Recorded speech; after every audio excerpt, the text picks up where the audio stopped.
엿새째를 맞은 홍콩 민주화 시위가 확산이냐 점진적인 소멸이냐의 갈림길에 섰습니다.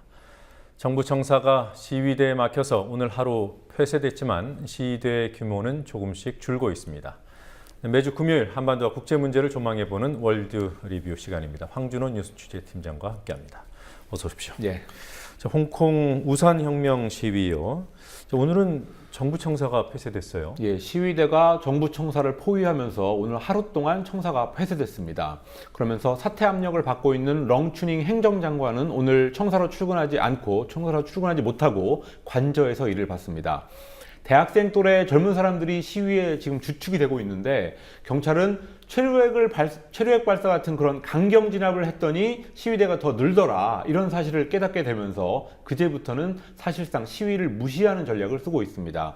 그 전략 때문이라고 보기는 조금 힘들지만 어쨌든 간에 시위대의 숫자는 지금 점점 줄어들고 있는 추세입니다. 사퇴 압력을 받고 있는 행정장관의 22살 딸이 페이스북에다가 시위대를 좀 조롱하는 글을 남긴 것, 이 정도가 오늘 새로 나온 뉴스인데요. 시위대 결집 요소가 될지는 의문입니다. 네. 2017년에 홍콩의 행정수반을 직선제로 뽑기로 하지 않았습니까? 예. 그런데 그 후보를 세우는 과정에서 좀 문제가 있다, 이런 거죠? 그렇습니다. 1200명 선거인단에서 과반의 지지를 얻어야 후보에 나올 수 있다, 이런 제안을 뒀습니다. 네. 선거인단이 친중국계 인사들로 거의 다 구성됐기 때문에 후보 역시 결국은 친중국계 후보만 나올 수 있다라는 점에서 비민주적인 방안입니다. 홍콩 사람들은 서구식 민주주의를 원하는 소위 민주파, 지금 시위를 하고 있는 사람들이죠. 이 민주파하고 또 친중국파, 이렇게 크게 둘로 나뉘는데, 이번 시위에 대해서 친중국파나 중국 정부 쪽에서는 이런 말을 합니다. 영국 식민지 시절에는 직접 선거가 있지도 않았고, 그때는 그런데 아무 소리 안 하던 사람들이 왜 이제 와서 제대로 된 직접 선거를 원하냐, 이런 말을 지금 하고 있습니다. 네, 과거에 어땠는지는 차치하고요. 예. 일단 제대로 된 선거를 하자, 이런 주장, 그 주장 자체는 어떻습니까? 그렇습니다. 그거는 잘못된 주장이 아니라고 할 수 있습니다. 당연히 아니고요. 잘못된 게 있다면 중국 정부가 결정한 그 선거 방식이 잘못됐다고 할 수 있습니다. 그렇지만 어쨌든 이번 홍콩 시위의 이면에는 바로 그런 그 친중국파와 또 서구식 민주주의파, 이 둘 사이에 갈등이 깔려 있다라는 점을 알고 시위를 보면 좀 더 이해가 더 깊이 될 수 있을 것 같습니다. 그리고 또 중국 정부는 서방에서 시위를 부추기고 있다, 이런 주장을 지금 계속하고 있는데, 서방 언론들이 제2의 천안문 사태다, 혁명이다라는 조금은 좀 과도한 규정을 많이 하고 있는 데에 대해서 중국 정부 쪽에서 반발을 하고 있습니다. 네. 아무튼 이 홍콩 시위가 미국과 중국의 관계에도 영향을 미치겠습니다. 예, 존 캐리 미 국무장관하고 왕이 중국 외교부장, 이 외교 사령탑들인데요. 이 사람들이 회담하는 자리에서 홍콩 시위 사태를 두고 공방을 벌였고요. 또 그리고 나서 왕이 부장이 백악관을 방문했는데 예정에 없던 오바마 대통령까지 와서 홍콩의 사태를 예의주시하고 있다라는 말을 했습니다. 그동안은 미국이 중국을 견제하는 여러 가지 명분으로, 예를 들면 중국 정부가 티벳을 탄압하고 있다, 또 미얀마나 북한의 독재 정부를 지원하고 있다, 이런 문제를 그동안 계속 제기해 왔는데요. 요즘에는 그쪽 이슈들이 큰 쟁점이 별로 안 되고 있습니다. 예를 들어서 미얀마 같은 경우는 지금 민주화를 차곡차곡 하고 있고요. 그런 와중에 홍콩의 시위 문제가 미국과 중국 사이 갈등의 새로운 소재가 되고 있는 그런 상황입니다. 네.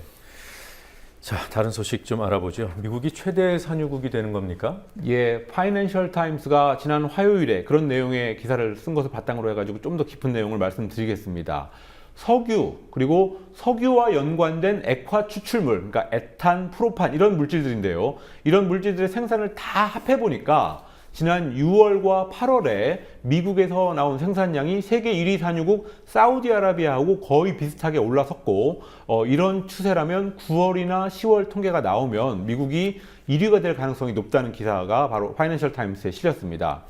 크루드 오일이라고 부르는 원유, 기름 생산량만을 따진다면 미국이 1위에 오르는 시점은 2020년, 한 6년 뒤에가 될 걸로 예상이 되지만, 에탄, 프로판 이런 것들까지 다 합치면 이번 달쯤에 미국이 1위에 오른다는 전망이었습니다. 네.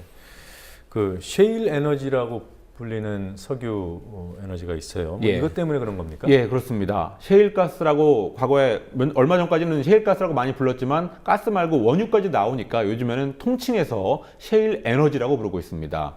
셰일이라고 하는 거는 땅속 깊은 곳에서 끈적끈적한 흙이 굳어져서 만들어진 그런 암석을 셰일이라고 부르고, 거기에서 나온 석유나 가스가 바로 셰일 에너지입니다. 과거에는 이걸 뽑아내는데 워낙 깊은 곳에 계속 묻혀 있는 거기 때문에 돈이 너무 많이 들어가지고 그냥 놔뒀다가 기술의 발달로 2000년대 후반부터 싸게 채굴할 수 있게 되면서 특히 미국에서 이 채굴량이 꾸준히 늘어나고 있습니다. 땅속으로 수직으로 파고 들어가다가 셰일층을 만나면 거기서 90도를 꺾어서 수평으로 파고 들어가서 있는 거기에서 만나는 석유나 가스를 뽑아내는 방식을 쓰고 있습니다. 네. 이렇게 셰일 에너지가 생산을 대량으로 하게 된다면 예. 이게 경제적으로나 정치적으로나 큰 파급력을 갖겠어요. 그렇습니다. 경제적인 파장부터 먼저 보자면 주로 미국에서 지금 셰일 에너지가 개발이 되면서 미국의 에너지 가격이 우선 떨어지고, 그러면서 미국의 기업들이 물건을 만들 때 생산 단가가 떨어지는 효과를 지금 보고 있습니다. 그래서 결국은 미국의 제조업이 가격 경쟁력을 회복할 수 있다는 얘기인데, 그렇게 되면 미국에다가 지금 물건을 수출해서 먹고 사는 그런 아시아 국가들한테 상당한 위협이 될 가능성이 높습니다. 네.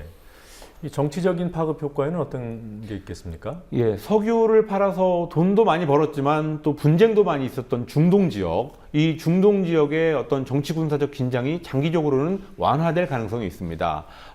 여기에 대해서 파이낸셜 타임스는 이번 기사에서 미국이 에너지 자립도가 높아진다고 하더라도 중동에 대한 개입을 줄이지는 않겠지만 직접적인 군사 개입은 자제할 수 있다라는 전망을 했습니다.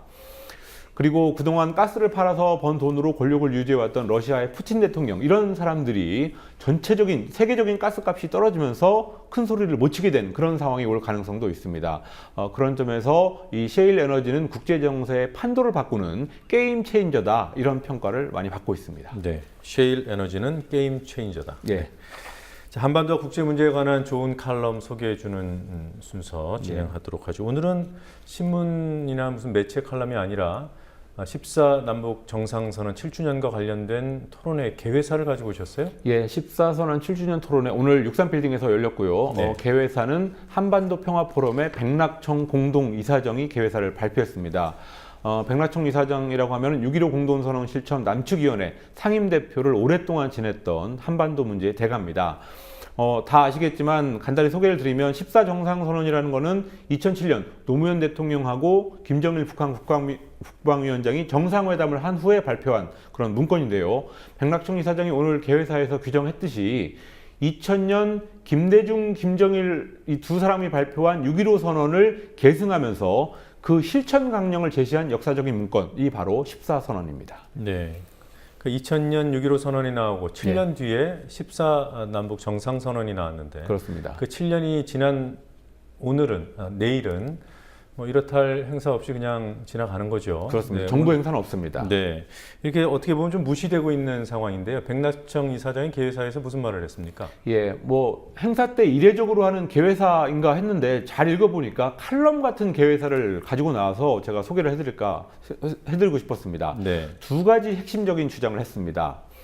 첫 번째는 14선언을 제대로 기억하고 계승하려면 평화와 통일 담론을 끊임없이 쇄신하고 발전시키는 노력이 필요하다라는 말을 했습니다. 그러니까 사람들이 민주평화 세력이 만약에 계속 집권을 해서 14선언을 이행했다면 모든 게 다 잘 됐을 거다, 이렇게 얘기를 하는 사람들이 흔히 있는데, 그런 얘기만 해가지고는 이런 어떤 변화된 현실에서 설득력을 발휘하기 어렵다라는 지적이었습니다. 네, 그런 차원에서 보면은 박근혜 대통령의 그 통일 대박론은 담론 제기로서는 기능을 한 거겠죠. 그렇습니다. 네. 또 어떤 주장을 한 거죠?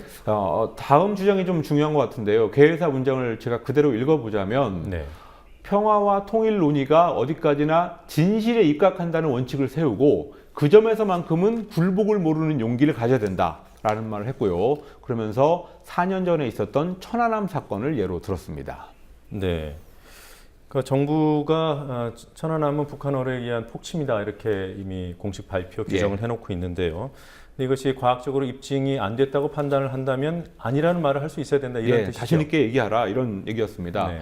백낙청 이사장은 천안함이 북한에 의해서 폭침됐다는 정부의 공식 발표가 국내외 과학계를 설득하는 데 실패했다는 것만은 엄연한 사실이다라고 강조하면서, 그렇지만 당국이나 주류 언론한테 찍히지 않으려고 혹은 선거 때 표 계산에 따라서 북한 폭침설을 그냥 받아들이는 것은 원칙을 저버리는 정략이라는 혐의를 벗기 어렵다라는 말을 했습니다. 네.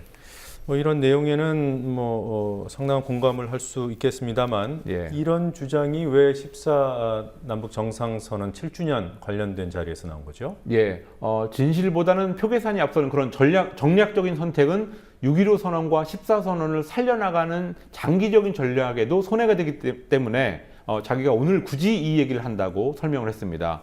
그러면서 좀 긴 얘기를 했는데요. 제가 조금 소화를 해서 간략히 말씀을 드리자면 언젠가 14선언에 의해서 남북관계도 다시 진전을 시켜야 되고 또 민주주의도 진전을 시켜야 되는데 그때 중요한 게 군대에 대한 문민 통제가 될 거다 이런 얘기를 하면서 천안함 사건에 대한 군의 어떤 부실한 조사 이런 것들을 다시 검증하는 작업은 군에 대한 문민 통제를 실현할 수 있는 중요한 카드가 될 거다 이런 얘기를 했습니다.